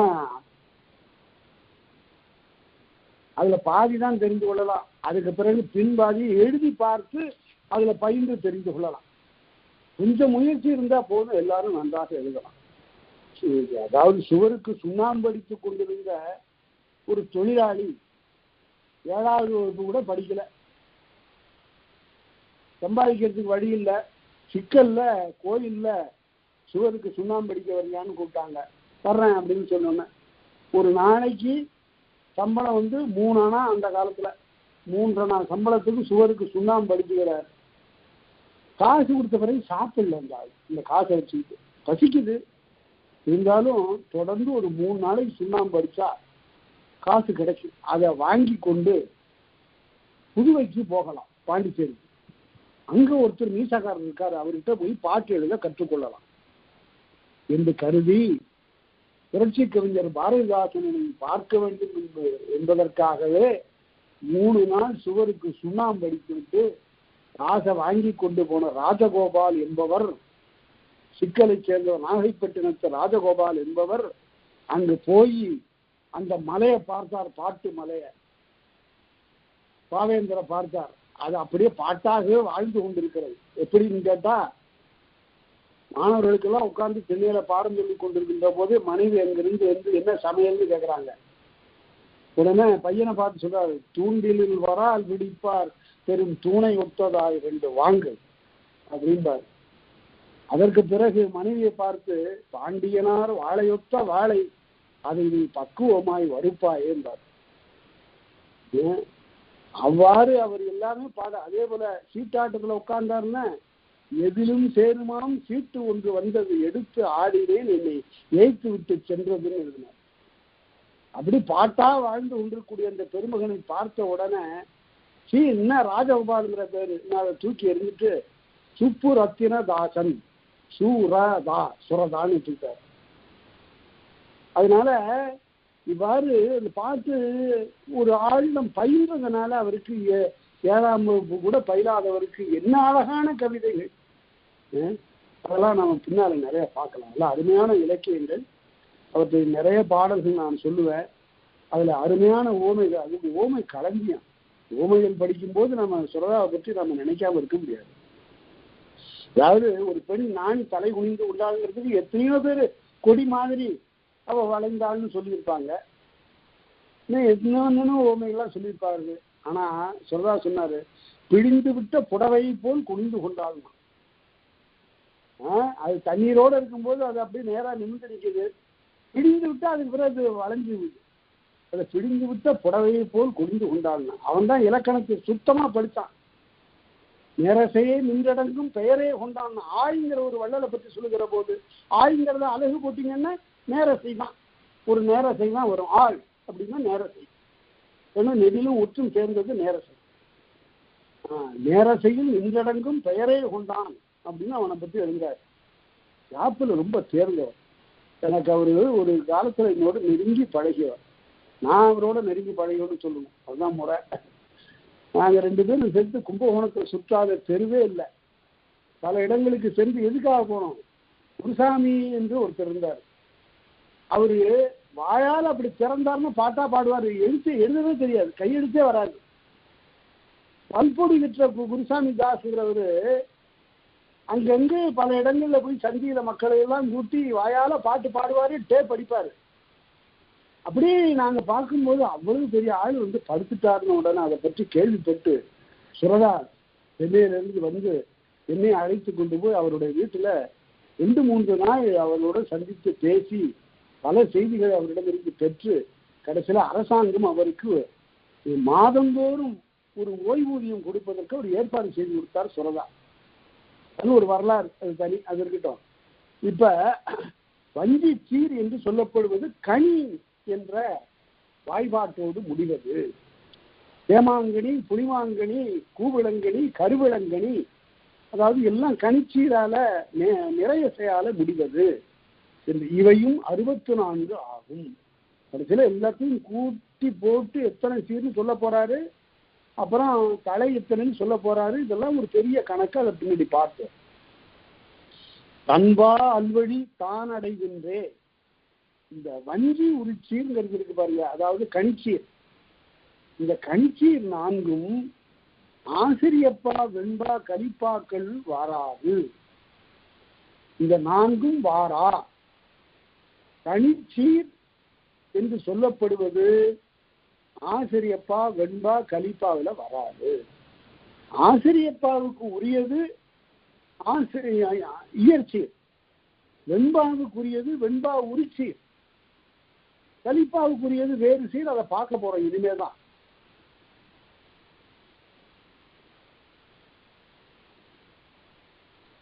வஞ்சி உரிச்சீர் ஆகிய கனிச்சீர் 4ம் இந்த மற்ற பாக்களுள் வாராது என்பதற்கு ஒரு இலக்கணம் சொன்னார். சரி, வஞ்சி மருங்கின், சரி வஞ்சி உரிச்சீர் அந்த பாக்கள்ல வராது அப்படின்னு சொல்லியாச்சு. அந்த பாக்களுக்குரிய சீர் வஞ்சியில வருமா அப்படின்னு கேட்டான். அதுதான் வெண்பா, வஞ்சிப்பாவினுள் ஆசிரிய உரிச்சீர் வரும், வெண்பா உரிச்சீர் வரும், இயற்சீராகிய மாச்சீர், விளச்சீர், காய்ச்சீர் வருங்கிறத அப்படி சொல்றாரு. வஞ்சிப்பாவினுள் என்னெல்லாம் வரும், ஆசிரியப்பாவுக்குரிய உரிச்சீர் வரும், வெண்பாவுக்குரிய உரிச்சீரும் வரும். அதாவது மாச்சி தேமாச்சீர் வரும், புளிமாச்சீர் வரும், பூவிளச்சீர் வரும், கருவிளச்சீர் வரும், அதே போல காய்ச்சீர் எல்லாம் வரும். தேமாங்காய்ச்சீர் வரும், புளிமாங்காய்ச்சீர் வரும், பூவிளங்காய்ச்சீர் வரும், கருவிளங்காய்ச்சீர் வரும். அதனால அங்கு தடை இல்லை, அதெல்லாம் வரலாம், வஞ்சிப்பாவுக்குள்ளார வரலாம். அடுத்தது வெண்பா உரிச்சீர். வெண்பா உரிச்சீர்னா காய்ச்சீர், 4 காய்ச்சீர்கள். வெண்பா உரிச்சீர், ஆசிரிய உரிச்சீர்னா தேமா, புளிமா, கருவிளம், கூவிளம், அதாவது மாச்சீரும் விளச்சீரும்னு சொல்லுங்க. ஆக காய்ச்சீர், மாச்சீர், விளச்சீர் ஆகியவை 3ம் இன்பா நேரடிக்கு ஒருங்கு நிலை இலவே. ஆசிரியப்பாவினுடைய நேரடியில் ஒரு அடியில் வெண்பா உரிச்சீரும் ஆசிரிய உரிச்சீரும் வாரா. ஒரே அடியில மாச்சீரும் விளச்சீரும் காய்ச்சீரும் வராது, வாரா அப்படின்னு சொன்னார். ஆனா அதுக்கு பின்னால விதிவிலக்கு கொடுத்து உறவு வழி வரலாம்னு சொல்ல போறாரு. அதனால்தான் ஆசிரியப்பாவில நடுவுல ஆங்காங்கே ஒரு காய்ச்சீர் வருவதனை பற்றி தலை தட்டாமல் வறுமையானால் பிழை இல்லை. அதை பிறகு பார்க்க போறோம். அடுத்து இப்ப 3 பாவுக்குள்ள சீர் சொல்லிட்டாரு. ஆசிரியர் பாவுக்கு சொன்னாரு, வெண்பாவிற்கு சொன்னார், அடுத்தது வஞ்சிப்பாவிற்கு சொன்னார், அடுத்தது கலிப்பாவிற்கு வருகிறார். கலினாவே ஓசைன்னு பொருள். அது துள்ளுகின்ற ஓசை உடையது கலிப்பா. எப்படி வரும்? செல்வப்போர் கதக்கண்ணன் செய்தறிந்த சினவாழி முல்லைத்தார் மரமன்னர் முடித்தலை முறுக்கி போய் எல்லை நீர் வியங்கொன்மு இடைநுடையும் அதிகம் போல் மல்லலோங்கடில் யானை மருமம் பாய்ந்து ஒழித்தாரு. இந்த பாட்டை இப்படி ஓசையோடு சொல்வதோடு இல்லை, உள்ளார இருக்கிற இதை படித்து பார்த்தீங்கன்னா அதில் இருக்கிற பொருள் ரொம்ப அருமையா இருக்கும். செல்வப்போர் கதக்கண்ணன் செய்தறிந்த சின ஆழி. ஒரு அம்பு விட்டானா அந்த கதக்கண்ணன்கிறவன். அது என்ன ஆச்சான்? செல்வப்போர் கதக்கண்ணன் செயிர் தெரிந்த சினவாளி, சினத்தோடு விட்ட அம்பு முல்லைத்தார் மரமன்னர் முடித்தலை முறுக்கி போய், முல்லைப்பூ மாலை அணிந்திருக்கக்கூடிய மன்னர்களுடைய தலையெல்லாம் வெட்டி சாத்திட்டு அது கிளம்பி போயிட்டு. முல்லைத்தார் மரமன்னர் முடித்தலை முறுக்கி போய் எப்படி போகுது? எல்லை நீர் வியன்கொன்மு இடைநுழையும் மதியம் போல். அப்படியே நீரோடு நிறைந்திருக்கக்கூடிய மேகங்களுக்கு நடுவுல ஒரு நிலா போவது போல, ஊடுருவி கொண்டு போவது போல முல்லைத்தார் மரமன்னர் முடித்தலை முறுக்கி போய் எல்லை நீர் வியன்கொன்மு இடைநுடையும் மதியம் போல் மல்லலோங்கு எழியானை மருமம் பாய்ந்து ஒழித்தது. அது எப்படி மேகத்துக்குள்ளார போற நிலவை எதுக்கு சொன்னா? அடுத்த வரியில இருக்கு, மல்லலோங்கு எழில் யானை மருமம் பாய்ந்து ஒழித்தது. யானையோட நெஞ்சில போய் குத்தி அப்படி நின்றுதான். அது மேகத்துக்கு இடையில நுழைந்த மதியம் போல அந்த அம்பு யானையாகிய அந்த மேகத்திரை அதுல போய் குச்சி நின்றுது. இது தரவு கொச்ச கலிப்பா, இதுக்கு பேரு. இப்படி நூற்றுக்கணக்கான பாடல்களை நாம சொல்லணும், நாம படிக்கணும். சரி, அடுத்து அதனால கலித்தலை மருங்கில் கடியவும் பெறா. கலிப்பாவிலையும் வெண்பா உரிச்சீரும் ஆசிரியர் உரிச்சீரும் கலந்து வரலாம். அதனால என்ன தெரியுதுன்னு கேட்டா, வெண்பா ரொம்ப தூய்மையானது, அதுல வெண்பா உரிச்சீர் தான் வரலாம். அதனால வெண்பாவிற்கென்று உரிய சீர்கள் அதுல வரலாம். அப்பதான் வெண்டலை, இயற்சீர் வெண்டலை, வெண்சீர் வெண்டலைன்னு வரும். அதுல இயற்சீரும் வரும், வெண்சீரும் வரும். அதாவது ஈரசை சீரும் வரும், மூவசை சீரும் வரும். ஆனால் இயற்சீர் வெண்டலையும் வெண்சீர் வெண்டலையும் வரும். அது என்னங்கிறத பின்னால பார்ப்போம். அது ரொம்ப தூய்மை. ஆசிரியப்பாவில் அங்கிருந்து ஒரு காய்ச்சீர் கலந்து வரலாம், அதை பற்றி ஒன்றும் இல்லை. இந்த வஞ்சிப்பாவிலையும் கலிப்பாவிலையும் பிற சீர்கள் எல்லாம் வரலாம், அதுதான் சொல்றாரு. அடுத்தது இப்ப நல்ல பாட்டு கலிப்பாவில நீங்க மனப்பாடம் செய்து கொள்ளத்தக்க ஒரு பாட்டு. இந்த யாப்புக்காகவும் படிக்கலாம். சுடத்தொடிகளாய் தெருவில் நாம் மாடும் அடைச்சிய வரிப்பந்து கொண்டோடி ஆகாதன செய்யக்கூடிய பட்டி மேலோர் நாள் வந்தான், அவன் எங்கிட்ட தெருவில் நாங்கள் விளையாடி கொண்டிருக்கிற போது ரொம்பெல்லாம் செய்தான், கடைசியில் நகை கூட்டம் செய்தான கல்வன் மகன் என்று அந்த பாட்டு முடியும். அதுல அழகிட்டு பார்த்தீங்கன்னா கலிப்பா எப்படி வரும் என்பதற்கு அதுதான் இலக்கணம். சுடத்தொடி கேளாய் தெருவில் நாம் ஆடும், தெருவிலே நாம் விளையாடுகின்ற காலத்தில் தொடங்குது. அந்த பாட்டை நன்றாக நீங்கள் படித்து வைத்துக் கொள்ளுங்கள், அழகிட்டு பார்த்துக் கொள்ளுங்கள். அடுத்து கலித்தலை அடிவையில் நேரீற்று இயற்சி நிலை குறித்தென்றே தெரியுமோர்க்கே. கலித்தலையில ஏமா புலிமா என்று சொல்லக்கூடிய நேரை இறுதியாக உடைய சீர்கள் வாரா, இயற்சீர் வாரா. நிறைய இறுதியாக வரக்கூடிய சீர்கள் வரலாம். அதாவது கூவிளம் கருவிளம் வரலாம். ஏமா புலிமா வரக்கூடாது. கலித்தலையில கலிப்பாவில இவை வருவது இல்லை. அடுத்தது வஞ்சி மருங்கினும் இறுதி நில்லா. அதே போல வஞ்சிப்பாவிலும் நேரேற்று இயற்சீர் வாரா, தேமா புலிமா வாரா என்று அங்கேயும் சொன்னார். அடுத்தது ரெண்டசை தானே சீர்னு சொல்லிட்டு வர்றீங்க வரையில, அதுக்கு தானே வாய்ப்பாடு சொல்றீங்க. தேமாங்கிறீங்க, புளிமாங்கிறீங்க, கருவிளங்கிறீங்க, கூவிளங்கிறீங்க. அப்புறம் மூவசைன்னு போனா தேமாங்காய், புளிமாங்காய், கருவிளங்காய், கூவிளங்காய்ங்கிறீங்க. அப்புறம் தேமாங்கனி, புளிமாங்கனி, கருவிளங்கனி, கூவிளங்கனின்னு சொல்றீங்கள. ஒரே ஆசை இருந்தா என்ன பண்றது? திருக்குறளை சொன்னீங்கல்ல, நீடு வாழ் வார், வாருங்கிறது ஒரு ஆசை நிற்கிது அப்படின்னா ஒரு அசை கூட வருவது உண்டு. ஒரு அசையே சீராக வரும். ஓரசையே சீராக வரும். இசைநிலை நிறைய நிற்குவாயின் இசை நிறைப்பதற்காக வந்து நிற்குமையானால் அசைநிலை வரையார் சீர்நிலை பெறலை. ஒரு அசையும் சீராக நிற்பதை நீக்க மாட்டார்கள். வெண்பா எழுதி கொண்டே வருகிறான். புனல்நாடன் பெயரே வரும். திருக்குறள்ல பல பாடல்கள்ல இப்படி ஒரு நேர அசைவு கொண்டு முடியும், ஒரே அசை கொண்டு முடியும். நீடு வாழ்வார்னு பார்த்தோம். அதுபோல ஓரசை சீரும் அவ்வாறு வரும். அப்படி அது வரும்போது தலை எப்படி பெறும்? இயற்சி, அது இயற்கையாக கருதப்படும். இந்த உரசைங்கிறத 2 அசையாக வந்ததாக கருதி கொண்டு நாம அதனை மற்றவற்றோடு பிணைக்க வேண்டும். இயற்சி ஏற்பாடுபடுத்தி இயற்றினர் குழலையே தலைவகை சிறையா தன்மையான.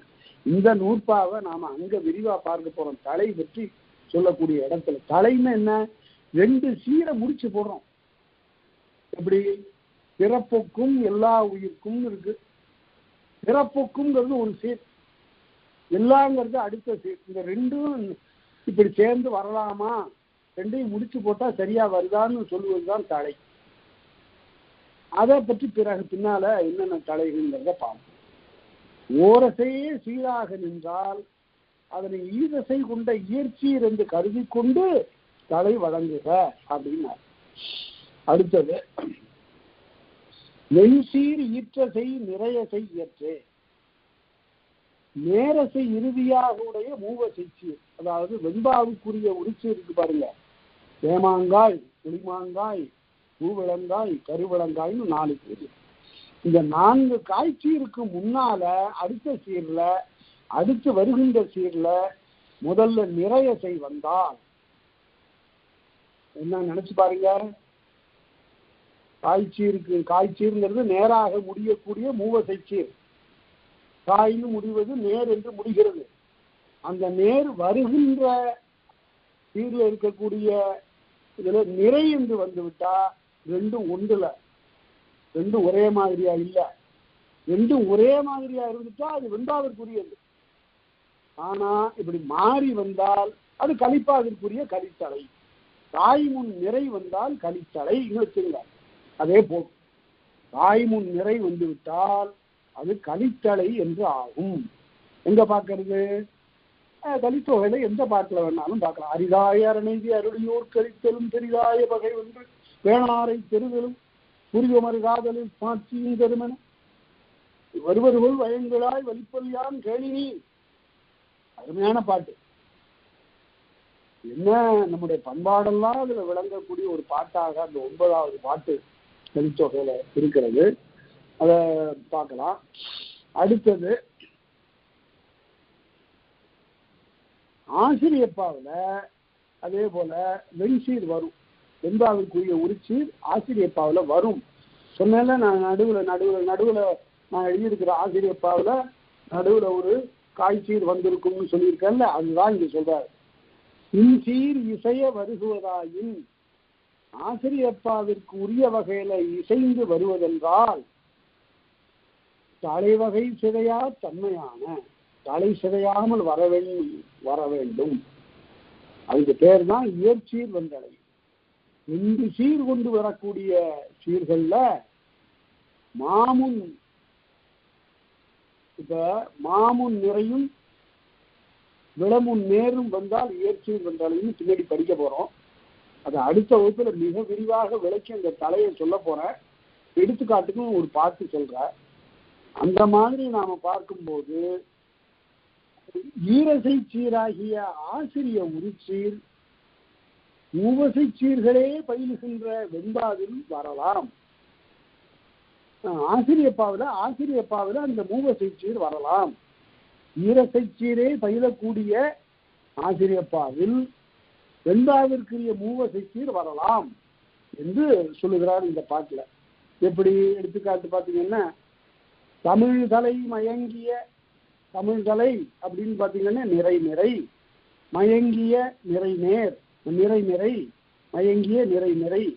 அடுத்தது தலையாலங்கானத்து, தலையாலங் அப்படிங்கிறது ஒரு மூவசை சீர் வந்தது.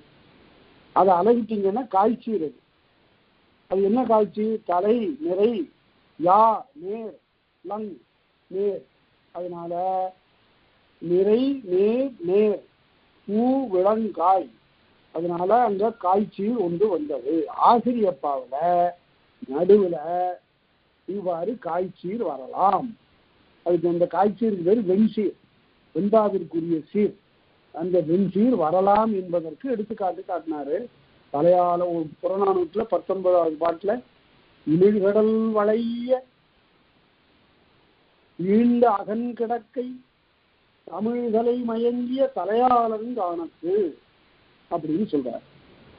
அதனால அந்த இடத்துல ஒரு காய்ச்சீர் வருவதற்கு இலக்கணம் வகுக்கப்பட்டது. அடுத்தது அந்நிலை மருங்கின் வஞ்சி உரிச்சீர் ஒன்றுதலுடைய ஒரோ ஒரு வழியே. எப்பயாவது ஒரோ ஒரு வழி, எப்பொழுதாவது இந்த ஆசிரியப்பாவில் ஒரு வஞ்சி உரிச்சீரும் வரலாம். வஞ்சி உரிச்சீர்னு என்ன? கனி என்று முடியக்கூடிய 4 சீர்கள்: தேமாங்கனி, புளிமாங்கனி, கருவிளங்கனி, கூவிளங்கனி. அந்த மூவசை சீர்களும் ஒரோ வழி எப்பொழுதாவது வரலாம். அதுக்கு பேராசிரியர் ஒரே எடுத்துக்காட்டுவாரு. மாசேர் சுரம், சுரம்ங்கிறது கனி. புலிசேர் சுரம், புலிசேர் சுரம், புலி சேருகின்ற காடு, புலிசேர் சுரம், மாசேர் சுரம் என்று வரும். சரி, அடுத்தது ஒரு அடின்னா என்ன? சீர் முடிஞ்சது, அடிக்கு வர்றார். ஒரு அடின்னா என்ன? நன்றாக நினைவில் வைத்துக் கொள்ளுங்கள் நண்பர்களே.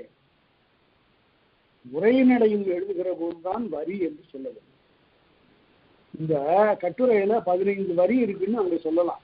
செய்யுள்ள சொல்லுகிற போது வரின்னு சொல்லக்கூடாது. 4வது வரியில பாரு, 5வது வரியில பாருன்னு சொல்லக்கூடாது. அடின்னு சொல்லு. 4வது அடியில், 5வது அடிகள்னு சொல்லு. என்ன யாப்புங்கிறதுல உறுப்பு அடிதான், வரி இல்லை. இங்க பாருங்க, இப்ப நாற்சீர் கொண்டது அடியெனப்படுமே. ஒரு அடிக்கு 4 சீர் இருக்கணும்.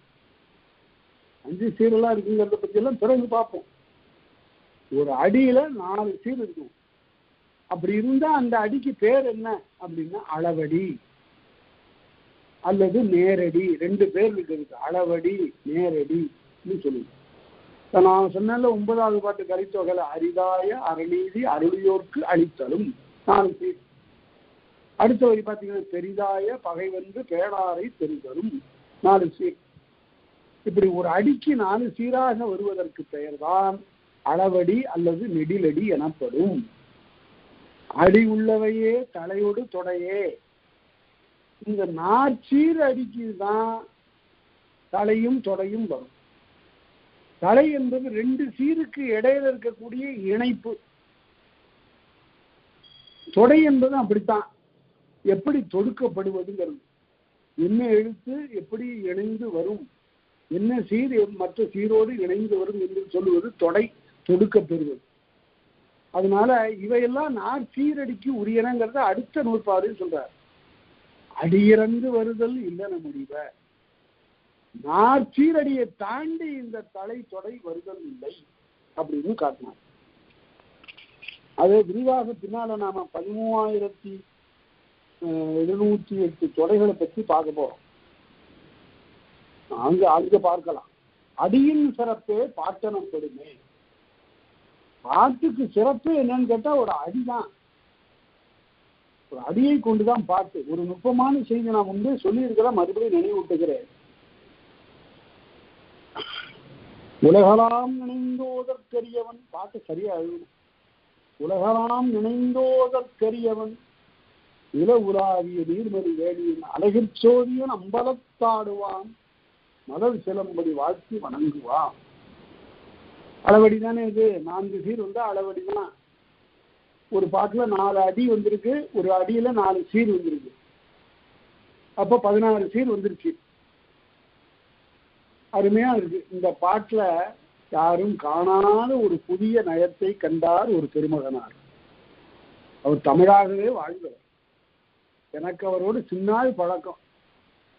ஏன்னா அவருடைய ஊர் பக்கத்துல நான் போய் பணி செய்ய வேண்டிய வாய்ப்பு கிடைத்த போது அவருடைய வீட்டிற்கு நான் போவேன். அப்பதான் பார்த்தேன், இப்ப ஏற்பட்ட ஒரு தமிழ் மலை என்று நான் கண்டு வியந்தேன். அவர்தான் கிருபானந்த வாரியார் என்ற பெரிய சொற்பொழிவார். அவருடைய கல்வியை ரொம்ப நெருங்கி பார்த்து பழகினாதான் தெரியும். ரொம்ப ஆசிரியப்பா எல்லாம் எழுதுவார், எல்லாம் சொல்லுவார் வாயால. இசையில 12 ஆண்டுகள் இசை பயின்றார். அப்பேற்பட்டவரு அவர் சொல்லுவார், ஒரு எதுல சொற்பொழிவு நிகழ்த்தி கொண்டு வருகிற போது ஒரு தேவாரத்தை அருமையா அதற்குரிய பண்ணோடு பாடினார். அப்படி பண்ணோடு பாடி கொண்டு வருகிற போது எதுக்க பிச்சையப்பான்னு ஒரு பெரிய இசை வித்வான் இருந்தார். அப்ப அவரை பார்த்துக்கிட்டே பேசுறாரு. இதெல்லாம் இப்படி அருமையா பாடினாரு, எல்லாரும் கை கட்டினாங்க. என்னக்கு போய் இதுக்கு போய் கை கட்டுறீங்க, இதெல்லாம் இறைவன் போட்ட பிச்சையப்பான்னாரு. எதுக்கு அப்படி ஒருத்தர் இருக்கிறாரு அந்த பேர்ல. இந்த ஸ்லேடைகள்ல அவருக்கு மிக மிக எளிதாக வரும். அதே போல இறைவனுடைய பாத கமலங்களை பிடித்தால் நம்முடைய பாதக மலம் நீங்கும்பார். பாத கமலங்களை பிடித்தால் பாதக மலம் நீங்கும்பார். அருமையான ஸ்லேடைகள் அதெல்லாம். அப்படி சொல்லக்கூடிய அவர் இந்த இதுல பாடல்களை சொல்லும் போது இந்த பாட்டுக்கு ஒரு புதிய செய்தி சொல்லிட்டார். என்ன செய்தி அது? எழுத்து எண்ணுங்க. உலகலாம் உணர்ந்தோதற்கரியவன்னு சேர்த்து சொல்லலாம், சேர்ந்துருக்கணும், பிரிக்க கூடாது. பிரிக்காம எழுதுங்க. எழுதுனா எத்தனை எழுத்து இருக்கு? 63 எழுத்து வரும். அதுதான் 63 நாயன்மார்களை பற்றி சொல்லக்கூடிய பெரிய புராணத்தினுடைய முதல் பாட்டுன்னார். அப்புறம் ஒரு 9 தொகையடியார்களை தனியா சொல்லியிருக்காரு சேக்கிழார். அதையும் சேர்த்தீங்கன்னு 72. அதுக்கு அவர் சொல்றாரு, முதல்ல பாட்டை சேர்த்து எண்ணுனீங்க, பாட்டை பிரிச்சு எண்ணுங்க. உலகு எல்லாம் உணர்ந்து ஓதற்கு அரியவன் அப்படின்னு எழுதுனீங்கன்னா 72 வரும்னாரு. இது இறைவனுடைய அருளால் பாடிய பாட்டு, இறைவன் அடியெடுத்து கொடுத்து பாடிய பாட்டு அப்படின்னு அவர் சொல்லுவார். படித்தா அப்படி படிக்கணும், அவ்வளவு தேர்ச்சி பெற வேண்டும். சரி, ஒரு எடுத்துக்காட்டுக்காக தான் சொன்னேன். 4 எழுத்து ஆதியாக, இப்ப அடி 2ம் பலவுமாக தொடர்வது பாட்டுங்க. ஒரு அடியில பாட்டு வராது. அடியின் சிறப்பே பாட்டன பெருமை. ஒரு அடிக்கு மேல வரணும். குறைஞ்சது எவ்வளவு வரலாம் அப்படிங்கிறது தான். எல்லாரும் 2 அடின்னு எழுதினாங்க. எல்லாம் நினைச்சு பாருங்க, 1.25 அடி தான் திருக்குறள் இருக்கிறது நம்மகிட்ட இலக்கியம். அதனால அது 3/4 வந்துட்டா ஒண்ணு தானே. அதனால 2 அடி குறள் என்பது 2 அடின்னு சொல்லப்படும், 1.25 அடின்னு சொல்லலாம். இந்த 1.25 அடி தொடங்கி ஆசிரியப்பா நீண்டு கொண்டே போவோம். அதுக்கு எல்லை எதுங்கன்னு கேட்டாங்க. உரைப்போர் உள்ள கருத்துன்னு அளவே பெருமை. சிறுமை 3 அடி. ஆசிரியப்பாவுக்கு கீழ் எல்லை 3 அடி, மினிமம் 3 அடி. மேக்சிமம் எவ்வளவு? மேக்சிமமே கிடையாதுப்பா, 10,000 வேணாலும் பாடு போ. வள்ளலார் பாடியிருக்காருல 1000 சொச்சம் அடி, அது மாதிரி பாடு. அதனால 1.25 அடி தொடங்கி 1000 1000 அடிகளுக்கு தொடர்வதுதான் பாட்டு. அதுதான் பாட்டிற்குரிய சிறப்பு. அடி 2ம் பலவுமாக தொடர்வது பாட்டாகும் எழுதுவார் பேராசிரியர். அடுத்தது 4 எழுத்து. இப்ப நம்ம அடியை பற்றி சொல்ல போறார். ஒரு அடியில எத்தனை எழுத்து வரலாம், இது எப்படி வகுக்கிறார் பாருங்க. அசை சொன்னார், சீர் சொன்னார், அடி சொல்ல வருகிற போது அடியை அளக்கிறார். ஒரு அடிக்குள்ளார எத்தனை எழுத்து வரலாம். இப்படி எழுத்து வருகிற போது ஒற்றெழுத்தையும் குற்றியலுகரத்தையும் நீக்கி விடுவார். 4 எழுத்து ஆதியாக 6 எழுத்து ஏறிய நிலத்தே குறள் அடி என்ப. ஒரு குறள் அடின்னு சொன்னா 4 எழுத்து இருக்கணும். 4 எழுத்துல இருந்து 6 எழுத்துக்குள்ளார இருக்கணும். அதுதான் குறள் அடி. இதுல ஒற்றுக்கு இடம் கிடையாது. ஒற்றை நீக்கி எண்ண வேண்டும். அதே போல குற்றியலுகரத்தையும் நீக்கி விட வேண்டும். நான் எடுத்துக்காட்டு இப்ப பார்க்க போறோம். போந்து போந்து சார்ந்து சார்ந்து நேர்ந்து நேர்ந்து மூசி நொந்து வண்டு சூழ விண்டு வீங்கி அப்படிங்கிறதுல இந்த போந்து போந்துங்கிறத எத்தனை எழுத்து இருக்குன்னு பாத்தீங்கன்னா, போந்துங்கிறதுல ஒரு எழுத்து தான் இருக்கு. எப்படி இந்து தூ இருக்குத, கணக்கில் வராது. ஒற்று எழுத்து கணக்கில் வராது. தூங்கிறது குற்றியல் வரும், அதையும் எடுத்துருங்க. அப்போ போங்கிறது ஒரு எழுத்து. அடுத்தபடி ஒரு போந்து, அதுலேயும் ஒரு எழுத்து 2 எழுத்து. அடுத்தது சார்ந்து, அதுலேயும் சார் ஒரு எழுத்து தான். அதுக்கு அடுத்தது சார்ந்து, அதுலேயும் ஒரு எழுத்து தான். ஆக இந்த அடியில் 4 எழுத்து தான். இது ஒரு குறள் அடி. அதே போல் 5 எழுத்து வருவதும் குறள் அடி, 6 எழுத்து வருவதும் குறள் அடி என்று அடிக்கு இலக்கணம் வகுத்தார். அதோடு நாம் நிறுத்தி கொண்டு வருகின்ற வகுப்பில் தொடர்ந்து இவற்றையெல்லாம் பார்ப்போம். இந்த ஆசிரியப்பாவை நீங்கள் அழகிட்டு பார்க்க வேண்டும் என்பதற்காக தான் கொடுத்துருக்கிறேன். மறுபடியும் அழகிடுதல் என்றால் பிரித்தல் என்று, பிரித்து பார்த்தல் என்று பொருள். அவ்வாறு பிரித்து நீங்கள் பார்த்து கொண்டு வாருங்கள்.